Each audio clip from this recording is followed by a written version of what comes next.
The world just watched something no one ever expected.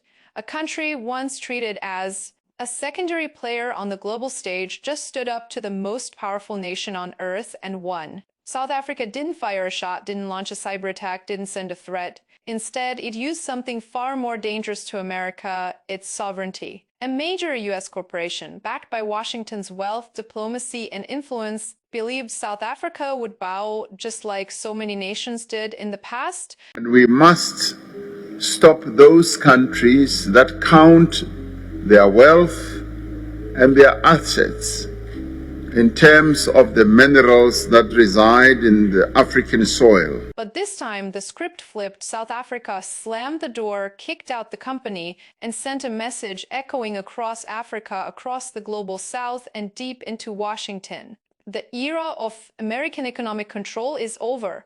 What just happened is bigger than a business dispute.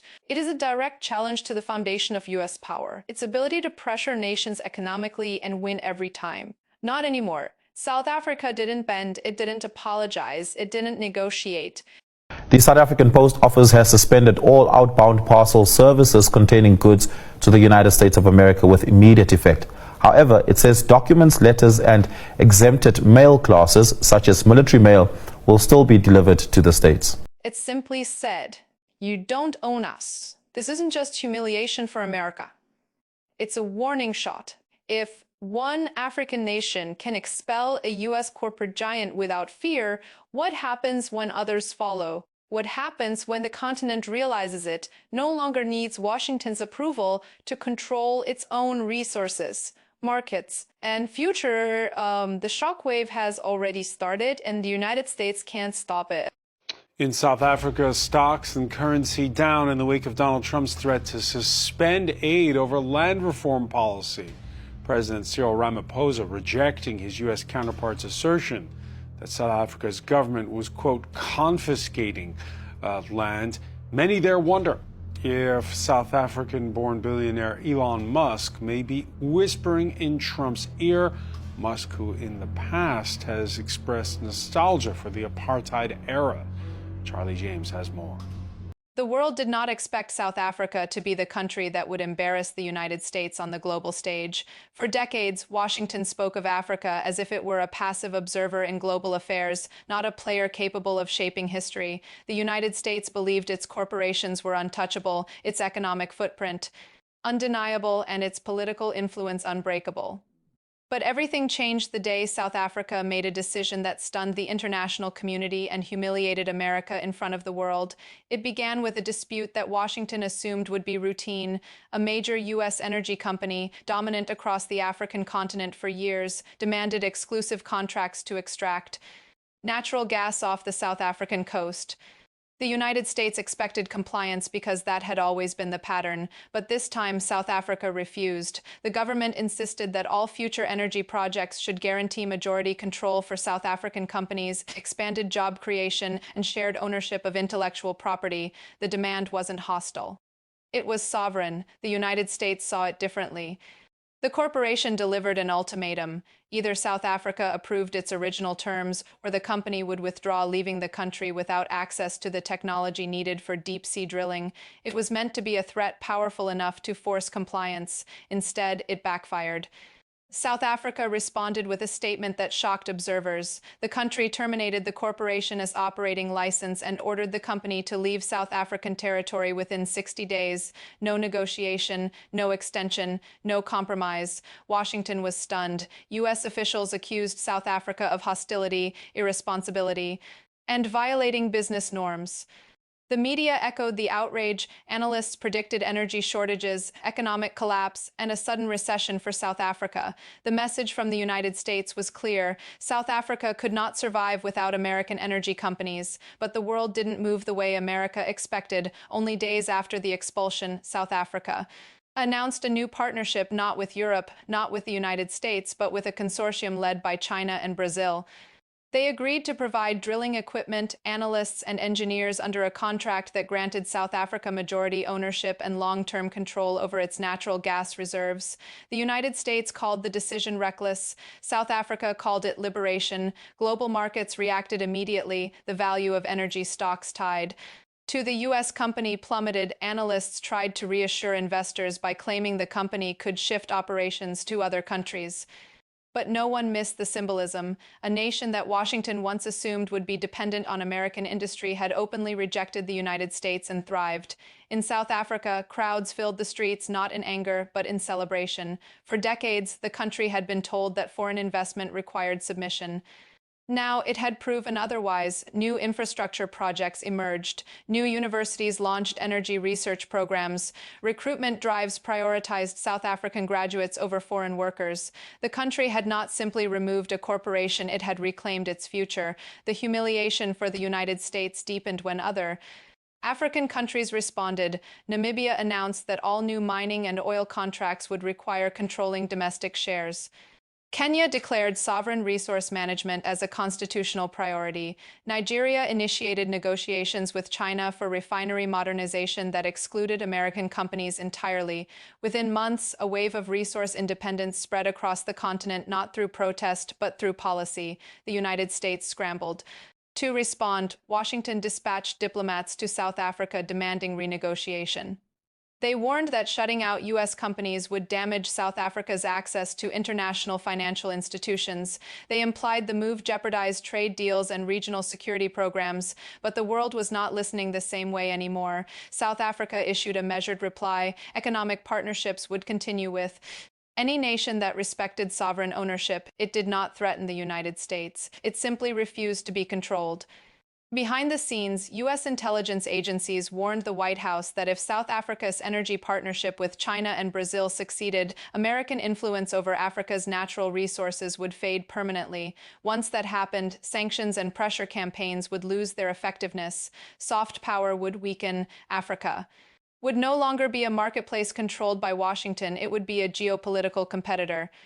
Then came the moment that marked the point of no return. South Africa announced that the first joint China-Brazil energy platform had successfully begun extraction without U.S. technology.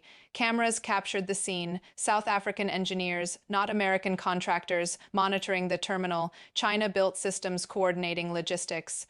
Brazilian vessels transporting equipment. A full-scale energy operation functioning without a single U.S. presence. That broadcast shook Washington more than any speech or statement ever could. In boardrooms across the United States, the message became clear. If South Africa could do this, then so could any resource-rich country that had been pressured by American corporations. The fear wasn't that Africa was becoming independent, it was that independence had become contagious. The U.S. energy corporation that had once dominated the African market demanded government protection. It pushed for sanctions, it called for trade penalties, it even threatened lawsuits through international arbitration courts. But South Africa was prepared. It had already joined new trade organizations designed to bypass Western legal frameworks. Even if the United States won a ruling in international court, enforcement would be impossible. The humiliation was complete. A single expulsion had triggered a chain of events that reshaped global energy dynamics. Power had shifted not through military conflict or revolution, but through the courage of a nation that refused to be dictated to. In the months that followed, world leaders traveled to Cape Town to negotiate energy deals. Not Washington, not London, Beijing. New Delhi, Abu Dhabi, Riyadh, a new global center of trade influence had emerged, and for the first time in modern history, the United States was watching from the outside. Behind closed doors in the Pentagon and the State Department, strategists admitted something they would never say publicly. South Africa had changed the rules of international power, not with an army, not with weapons, not with threats, with sovereignty. And now the question consuming Washington was no longer whether South Africa would suffer from its decision. The question was which country would be next to follow its example. The expulsion of the U.S. energy company from South Africa didn't just shake corporate boardrooms in America, it shattered an entire geopolitical strategy. Washington's influence across the African continent had been built for decades through resource contracts, foreign investment dependency, and corporate dominance. Now that System was unraveling faster than anyone predicted, and South Africa was at the center of the transformation. The first sign of global shift came when Botswana quietly canceled its spending oil exploration deal with a U.S. corporation and immediately opened bidding exclusively to African and Asian firms. Days later, Angola terminated a pipeline contract with an American conglomerate and replaced it with a trilateral partnership between Kenya, South Africa, and the United Arab Emirates. What had once been isolated policy decisions turned into a wave of coordinated independence. Behind the scenes, South Africa knew that it had started something irreversible. The government convened a summit in Johannesburg attended by officials from 28 African nations. The summit wasn't publicized until it ended. No cameras, no press releases, no speeches, only action. The countries agreed to establish a continental energy and mineral consortium that ensured African control over extraction, refining, and export. The goal was simple. Africa would no longer ship raw minerals abroad and buy them back at 10 times the price. When the summit's outcome became public, the reaction from Washington was disbelief bordering on panic.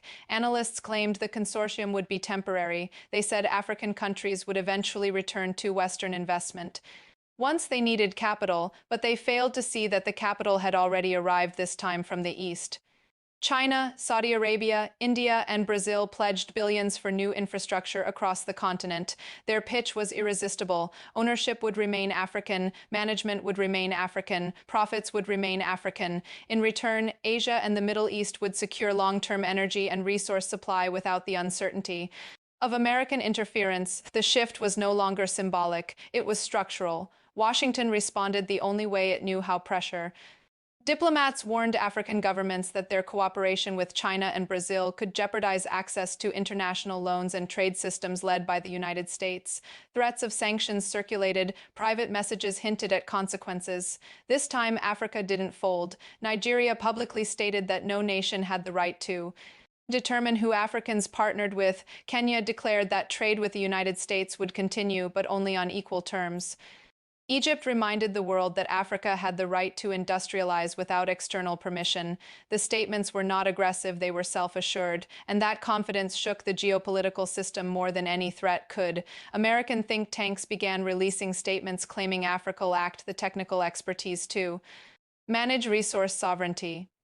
But the narrative collapsed when South Africa unveiled its first fully operational offshore drilling platform under the China-Brazil partnership. Analysts were forced to admit what Washington had refused to believe. Africa now had both the technology and the political will to run its own energy future. The global markets reacted again. But this time, the target wasn't a corporation, it was the idea of American inevitability. Investors who once viewed Washington as the economic center of gravity now looked outward. New energy investment funds emerged in Johannesburg, Nairobi, and Lagos. African currencies strengthened. Meanwhile, U.S. energy giants lost market value as shareholders realized that Africa, one of their most profitable regions, was closing its doors. For the first time in modern history, the United States wasn't shaping the global economy, it was trying to keep up with it. In Washington, frustration turned to desperation. Political commentators demanded retaliation. Some called for sanctions against South Africa. Others insisted the U.S. military presence in the region should expand to protect American interests. But no solution was viable. Sanctions could hurt American companies more than African governments. Military escalation would trigger global backlash. Diplomatic pressure had already failed.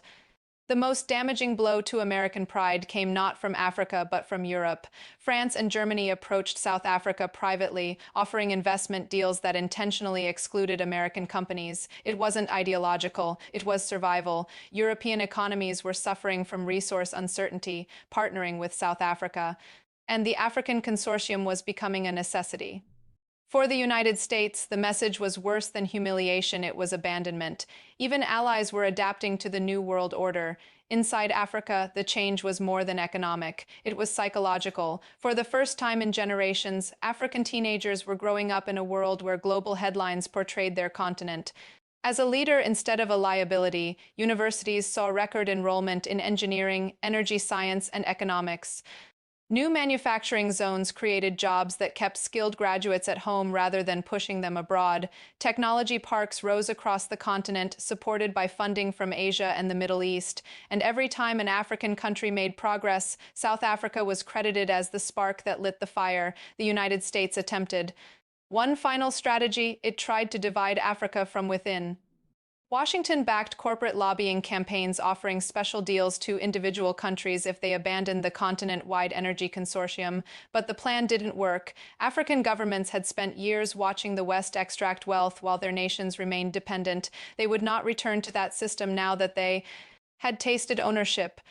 The breaking point arrived when South Africa publicly rejected a confidential proposal that offered a record-breaking trade agreement on one condition: the U.S. energy company be allowed back in. South Africa declined without hesitation. The response triggered outrage in Washington. Commentators called South Africa insolent. Some claimed the decision harmed global security.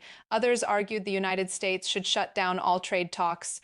But the fury only highlighted the one truth: American policymakers couldn't accept the United States was no longer in control. The expulsion of one corporation had evolved into a global realignment. Africa no longer begged for entry into Western markets. Western markets were now desperate to maintain access to Africa. And as the world watched the United States react emotionally while South Africa responded strategically, something became undeniable. The geopolitical balance of the 21st century would not be written in Washington. It would be written in Johannesburg, Lagos, Nairobi, and Cairo. The question was no longer whether South Africa had humiliated America. The question was how far Africa would go now that it understood its power.